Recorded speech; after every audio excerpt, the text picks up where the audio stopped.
Well, got a couple articles straight out of Zero Hedge, not Compton. Straight out of Zero Hedge. Just met the guy.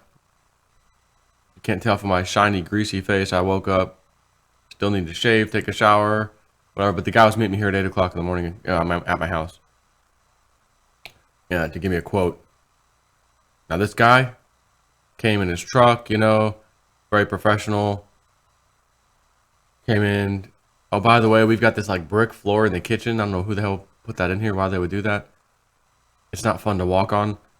What do you recommend? He said, and something like this so it doesn't go up too high and you end up tripping from the living room to the kitchen. Honestly, you'd probably put down this padding that's made for laminate, put down the padding and then laminate. It's like that'd be the best thing here, or else you're gonna go up too high if you start putting like hardwood floors or tile like you got in the other room.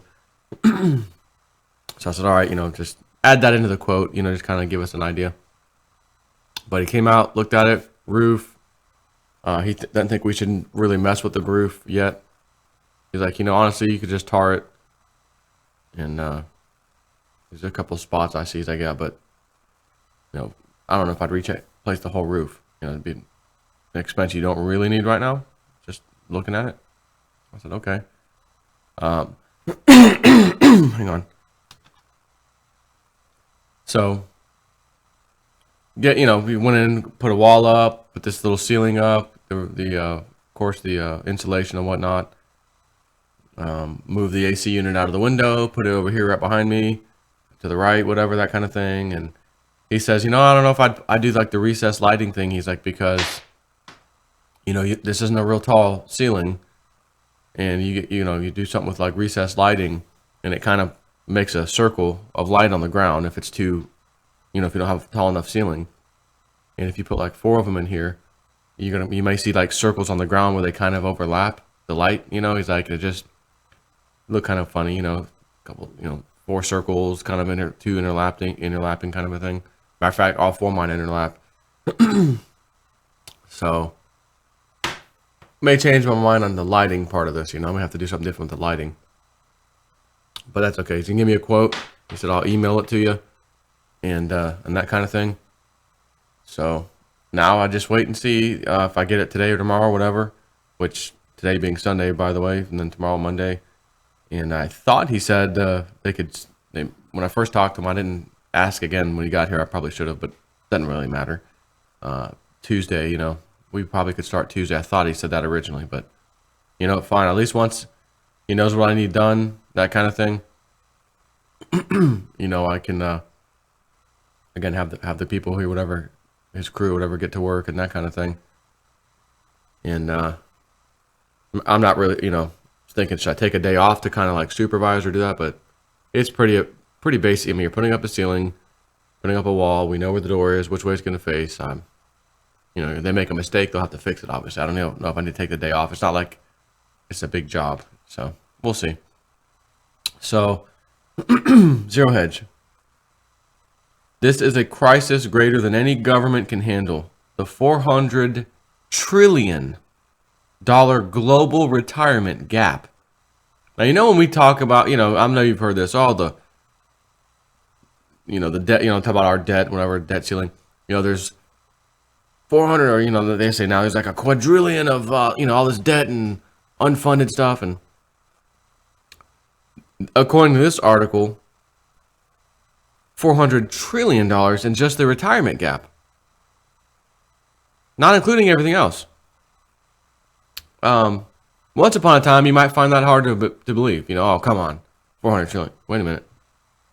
And as you'll see, I'll show you a chart in a minute when I get down to it. There's one country on there that's worse than the rest. And I want you to use your psychic powers. Figure out which country you think that is. Hint, hint. Today, and this is from John Malden of Malden Economics, posted for Zero Hedge. Today, we'll continue to size up the bull market in governmental promises. As we do so, keep an old trader slogan in mind. That which cannot go on forever won't. Or we could say it differently. An unsustainable trend must eventually stop. Lately, I have focused on the trend in U.S. public pension funds, many of which are woefully underfunded and will never be able to pay workers the promised benefits, at least without dumping a huge and unwelcome bill on taxpayers. Well, and in conjunction with that, your pension, your retirement is getting cut too. And since taxpayers are generally voters, it's not all clear that they'll pay that bill. Readers outside the U.S. might have felt smug and safe reading those stories. There goes there goes those Americans again, spending wildly beyond their means. You are correct that generally speaking, we are not exactly the thriftiest people on earth. However, if you live outside the U.S., your country may be more like ours than you think. Today we'll look at some data that will show you what I mean. This week, the spotlight will be on Europe. Which again, Europe's not just a country, right? It's not a country. It's a group of countries. The Eurozone. Which means there's a bunch of them. A bunch of US's, so to speak. All combined into one. And as I've mentioned, their central bank is printing money out of control, has not stopped, doesn't seem to be anywhere near stopping in the foreseeable future either. Quantitative easing, but they don't call it LTRO, whatever. Just an FYI. First, let me suggest you read my last letter, Build Your Economic Storm Shelter Now, if you missed it.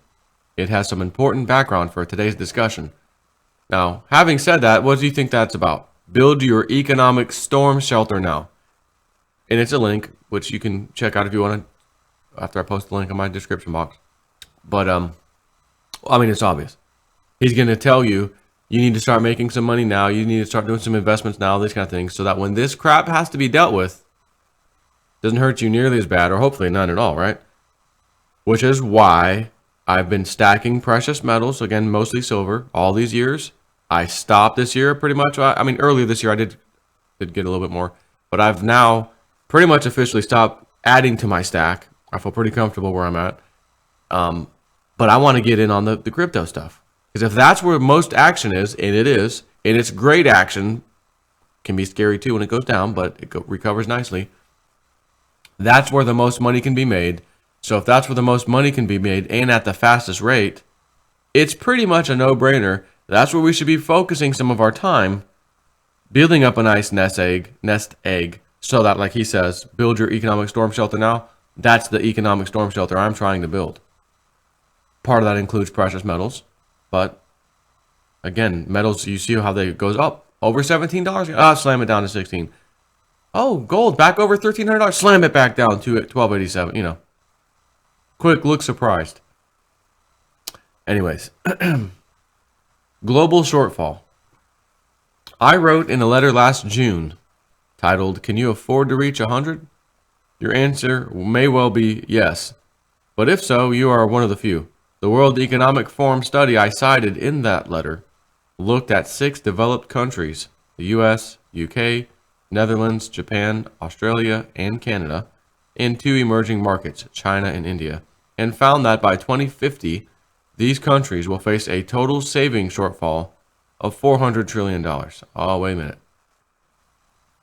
By 2050, see, when I said that earlier about $400 trillion just in the retirement shortfall, I was actually thinking, again, I don't read these articles in full and then decide to reread them to you. I read enough to make me say, I want to do a video about this.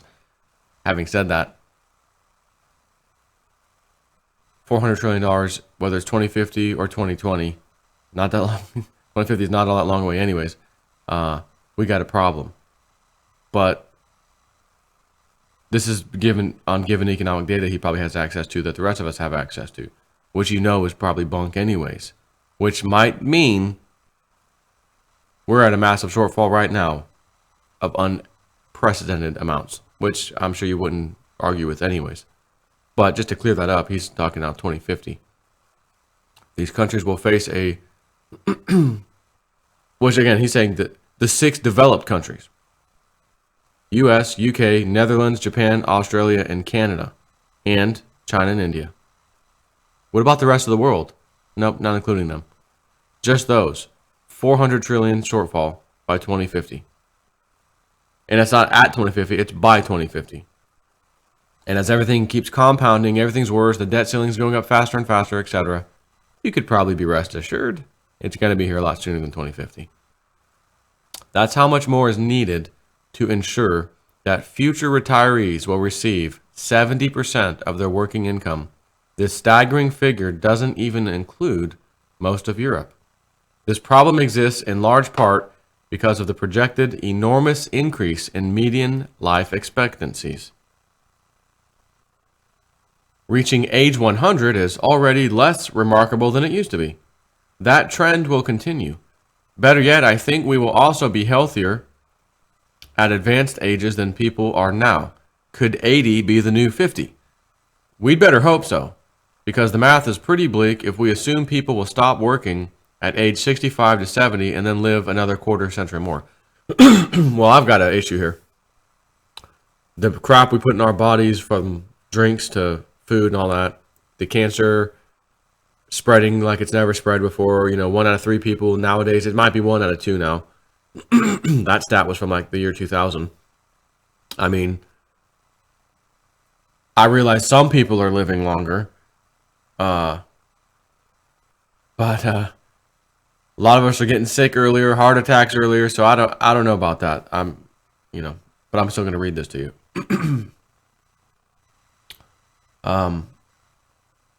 Anyways, that said, I think we'll see a great deal of national variation in these trends. The $400 trillion gap is the shortfall in government, employer, and individual savings. The proportions among the three vary a great deal. Some countries have robust government-provided retirement plans. Others depend more on employer and individual contributions. In the aggregate, though, the money just isn't there, nor will it magically appear when it is needed. Once again, it's always when it's needed. Hey, it's my retirement. I put in 20 years. I got a pension. I worked hard for my money. It's my money and I need it now. Well, since you're not the first person who got that pension, you're like the second, third, or fourth in line. Everybody, usually after the first round gets paid, the first set of retirees, and some more trickle in. It seems to be okay, stable. And then all of a sudden, there's always these issues and these boom and bust cycles that never go away. Yet the boom and bust cycles are never included in any pension projection, government projection. We never account for bust cycles. We only account for growth, growth, growth, growth. We'll just deal with the boom bust cycles when they come. And the bust cycles tend to be devastating, so that when we do get back on track, which takes years and years and years to do that, we've got a little bill to pay for, so to speak. Right when we decide to do something about it. Not that we decided at the last moment, but of course that's how we roll. But damn it, another bust cycle's here.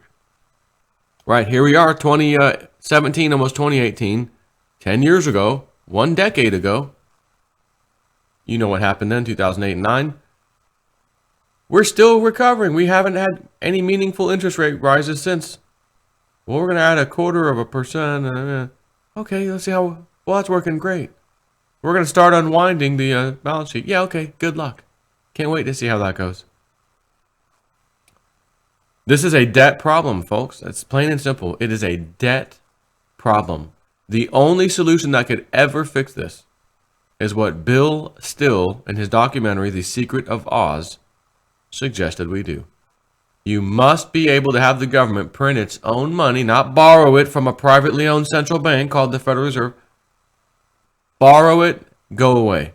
Print the money, sign the value of it, as Congress has the right to do so, and print whatever you need. You need tax money, there will be no words such as taxes anymore, because you're going to print the money you need to pay to support yourself. The government will print what it needs to support itself and its employees and its businesses. That's what they are now, businesses, tax collection, and its offices. The rest of us will work for wages, of course. And that's the thing. I said this before. Look, take a boom and bust cycle, and it's a bust cycle. And the jobs are down, and people are getting let go, and the cars, again, Ford, GM, we're cutting 20,000 employees here, 10,000 there. That's okay. All those employees who think you're now out of work and you're going to be struggling, nope. Government, across the board, all offices, all areas of government, we need you to increase your employment staff by 2%, 3%, whatever the number says at the time that we need. And they increase it. And now all you laid off people, we know you don't want to go, you work in the car industry, you loved what you did. But hey, beggars can't be choosers, right? You want to keep that house, right? You don't want to get foreclosed on, right? And then we have a banking crisis because of all the foreclosures and stuff, right? Right? This is a good thing to do, right? Go take the job. There's plenty to choose from in the government. There's all kinds of different ones. Pick one. As the economy recovers, they'll start letting people go slowly. Hey, get back out into the workforce. Not only that, the people may say, look, this isn't the job I wanted anyways. I don't want to be stuck in the damn driver's license office.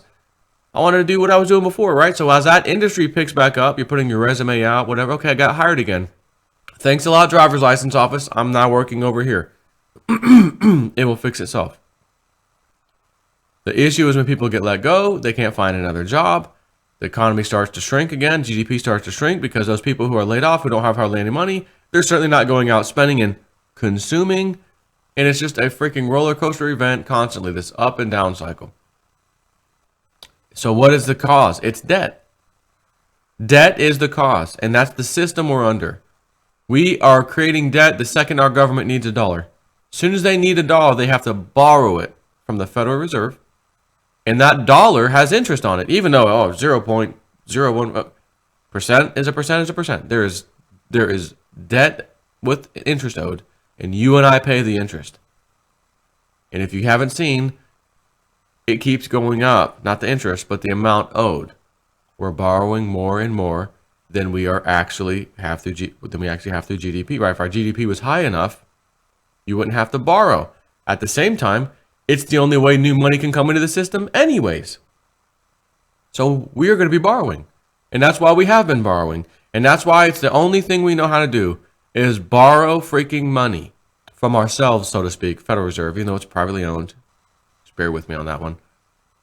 We're essentially borrowing it from ourselves and paying interest on it. Who in the hell would take a loan from themselves if you had a printing press, a money tree in your backyard? Would you borrow it and I owe myself interest and this one interest and that? Well, you're not owing yourself interest. You're actually owing the elitists, the rich people, the bankster class who buy those treasury bonds and sit on them. So you're making your interest payments to them. And then after that bond matures, they get their full amount of money back, plus the interest you've paid all these years. Right? Why do we care about a handful of people, so to speak, that they get their interest payments? When the mass majority of us are paying it, and we realize we don't have to pay it at all. We could just print money like Abraham Lincoln did to win the Civil War with the greenback, and then was promptly killed after he decided it worked so well he wanted to keep it and not go back to gold and silver, as money. Or borrowing money into existence, which is what the central banks back then were trying to do anyways. He stands in our way. A whack job got him. Oh boy, a whack job got him. Right. Someone from the South, of course, because they were so upset that they lost. That's what that was about. No, that's not what it was about. He was going to change the banking system, and the elite will not allow that. That is their cash cow. But having their cash cow causes misery and pain for the rest of us throughout these things called the boom and bust cycles. Take care.